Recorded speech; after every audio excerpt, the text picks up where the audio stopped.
How do you break through a limiting belief that keeps you financially stuck? How do you keep your business from being flatlined or declining? 2 tips for today. Let me give you 2 action steps. This could be a much longer session. Number 1, first, you need to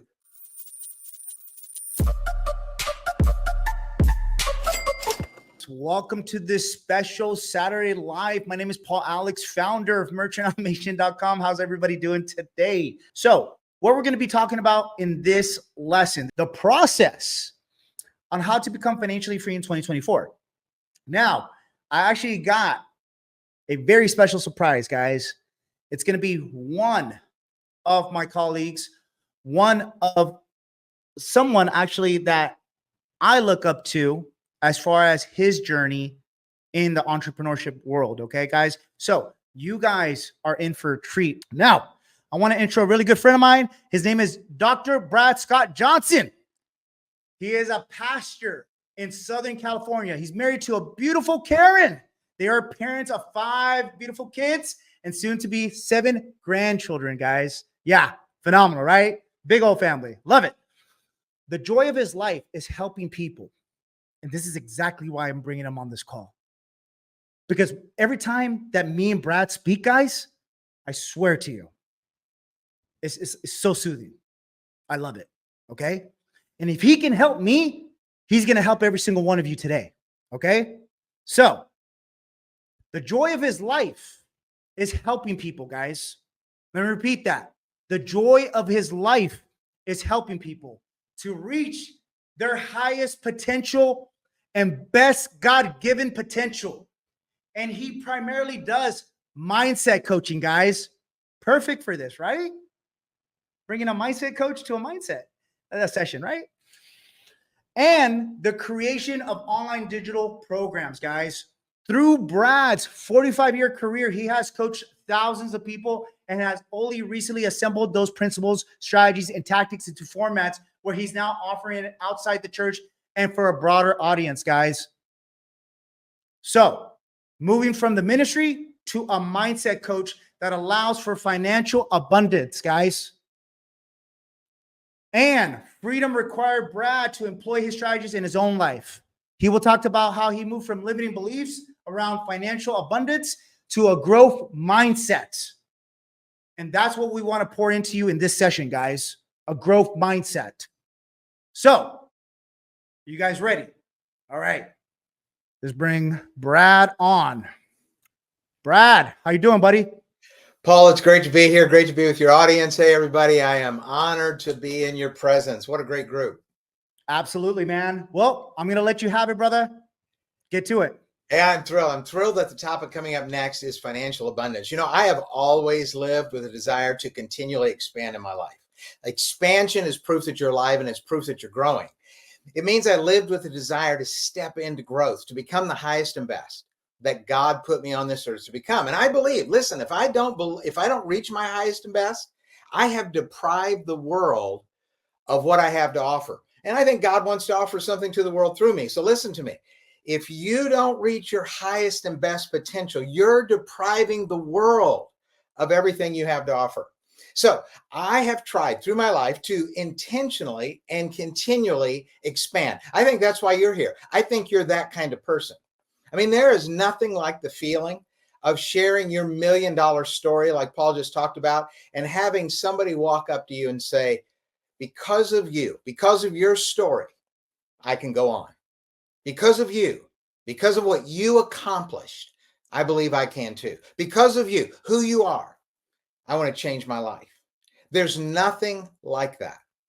But unless you stand up, speak up, and show up as yourself, fully expanding, you're taking something so valuable away from this world. So I've always lived an expansive life. I have always wanted to pursue the best and highest. I was the first person in my family, in the generations of my family, to complete college. I was the first ever to finish my master's, first ever to earn my doctorate. Family members had participated in martial arts. I was the first to reach the highest rank in an aggressive style of Southern Kung Fu. I had family members who were scuba divers. I was the first to become a dive master. I don't say that to brag.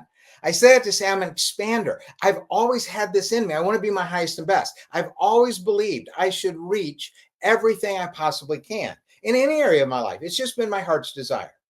Now, that's backdrop, because now I have to confess.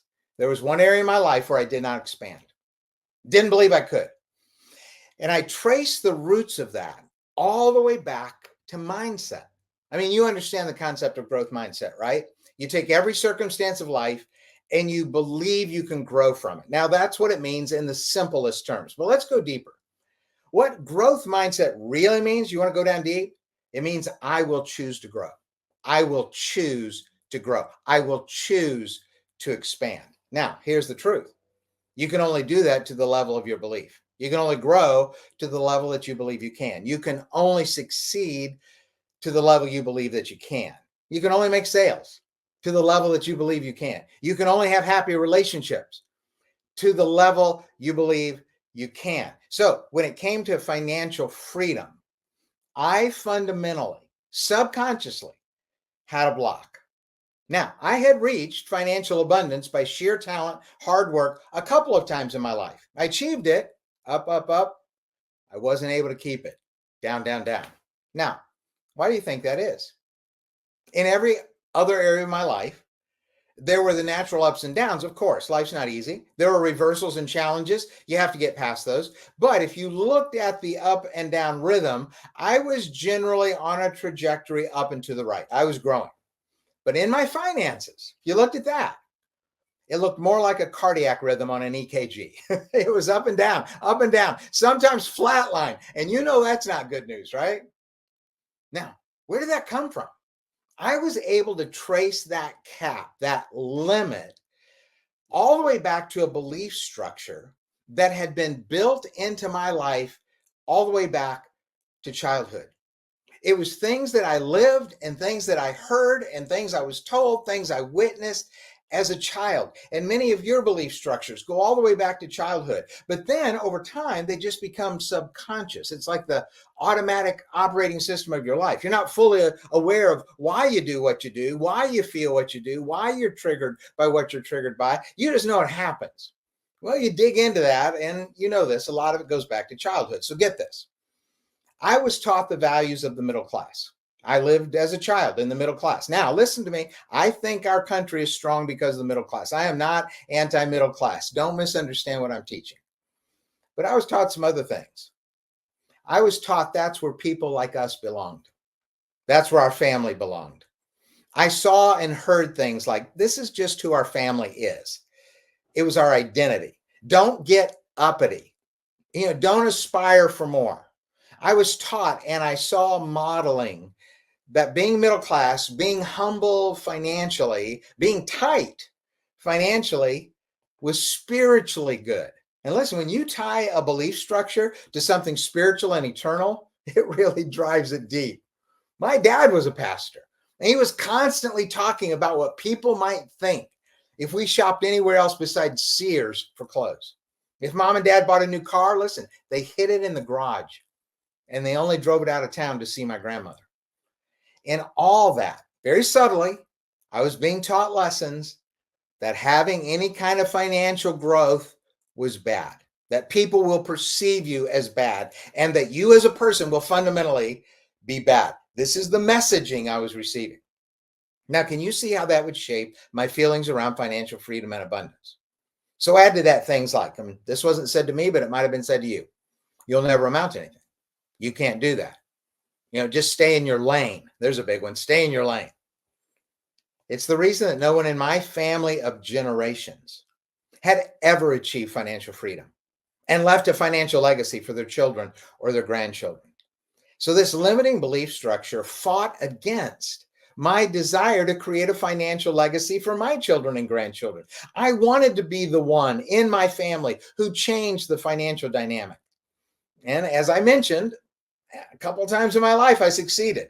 One time as a leader of a nonprofit, I was in the top 3% income earners in that category in the United States. But then I also came to within 17 days of homelessness.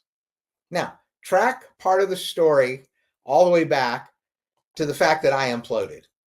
I self-destructed. We're not going to get into all that. It was ugly. Look up self-destruction in the dictionary. My picture is there. But what I had to do is dig into the choices as to why I broke down my life. And let me save you a couple $1,000s in therapy here. I realized that part of it was a fundamental belief that I was an imposter. Anybody know what imposter syndrome is? I believed I was a fraud. I didn't believe I could sustain success. I didn't believe I could sustain financial abundance. So I just took control of the situation and I subconsciously blew it up rather than having the situation be out of my control, just waiting for the inevitable to happen. This is why people quit good jobs. This is why people give up on ventures like yours.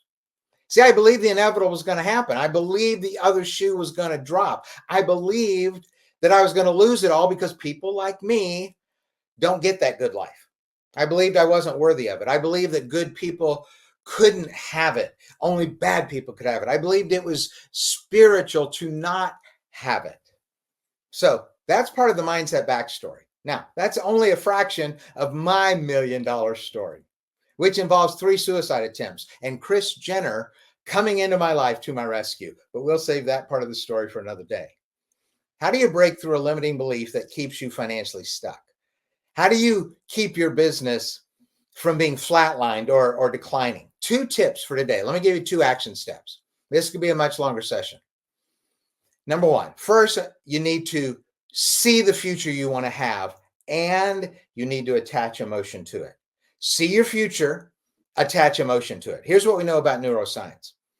We know that you can create new neural pathways. Some of you know this. Here's what we know about neuroplasticity, the ability, the malleability of the brain to change. We know you don't have to stay stuck in the old thinking. You can have new thinking.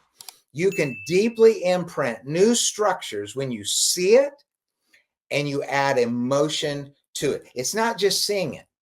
It's the attachment of emotion to the vision. So begin to consider the life you want.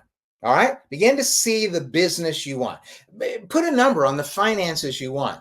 Add as much detail as what that life would look like as you possibly can. And for 10 or 15 minutes every day, sit and see it.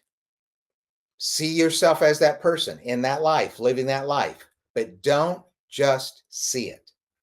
See, this is where vision boards and affirmation post-it notes on mirrors fail because they lack emotion. You need vision and emotion. You need images and emotion. Here's what we know about your memories. Your memory is filled with image and emotion. Oh, you can recall some details, some words that were said, people that might have been around, in a specific event, or something like that, right? But the power of memory is the image and the feeling. You see the image and then there's emotion. So if you want to create a new future, new memories, you have to have image and emotion. Visualize and emotion. I could talk about that a long, long time. Let me jump to the second action step. This is the last one. This one's so often overlooked. You have to get comfortable and even love the process as much as you love the destination. You must love the process as much as you love the destination. Here's what I mean by that. People only want to see the outcome. They only want to think of the end result, but they end up quitting because they hate the process. They didn't realize what it would take to get there.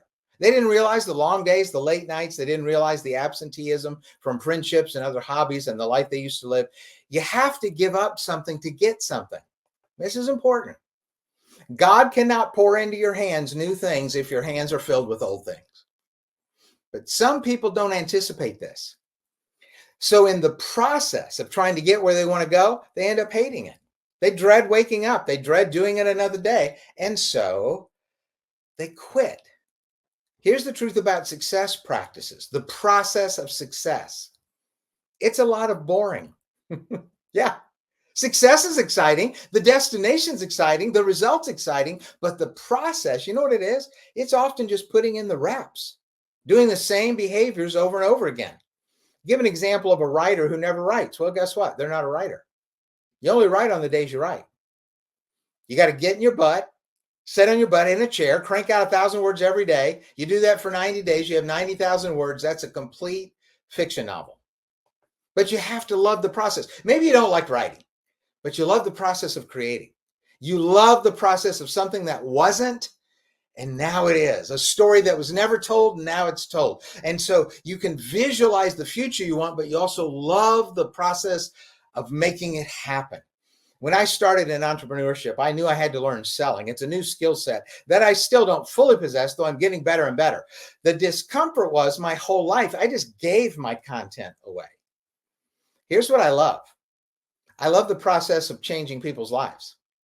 I love the process of knowing that I'm delivering to people what I know will be valuable and a blessing. I love the process of learning and growing. I love the process of doing the reps because I love seeing myself improve. So I love the process. And if I didn't love the process, there wouldn't be a destination, financial abundance. Does this make sense? So I'll apply this to financial limited beliefs. I have to see myself as receiving abundance, and my feelings have to be positive. I see myself receiving, and I have to feel positively about that. A value of my life is charity. So when I visualize, I see myself giving away more. A value of my life is my family. So I see my family being rich and blessed and having opportunities that they otherwise wouldn't have had. I see this and I have these wonderful feelings. And they've replaced all the old negative feelings that used to surround the concept of having or pursuing wealth. And then, I attach myself to great coaches like Paul. And I'm learning the process. I'm not just thinking about the destination, the process of business development, sales, marketing, advertising, strategy, all the things that go into it. And I love it. And consequently, I think a different way. And consequently, when I think about acquiring and having wealth, it's only positive now in my mind and in my heart. It's only joy that surrounds my thoughts in my mind. There's not even a whiff of limitation anymore. And it's because I did the consistent hard work of mindset work. This is a tiny example of how you can change your life by changing your mind. I hope this has been a blessing to you. Woo! Amen, dude. Amen. I'm just saying. That was beautiful. That was beautiful. Thank you, brother. Hey guys. So you just heard Brad, just lay some heat right now. Make sure to go ahead and follow him. The IG right now is down below. As you can see, it's going to be Brad Scot Johnson. That's Scott with 1 T. Brad Scot Johnson on Instagram. Make sure to follow him. Make sure to shoot him a DM. He has a ton of free resources he can provide with you guys. And he's also coming out with some free communities as well, where he's going to go ahead and do the exact same thing he just did right here. But guys, powerful stuff. Thanks, Brad, man. I appreciate you for coming on, man. Especially, hey, super late notice, man. I love it. Success, slow speed, brother. I got your back. Thank you for having me. Thank you, everybody, for allowing me to share. And I always pray that it's a blessing for you. God bless. Of course. Take care, Brad. Bye-bye.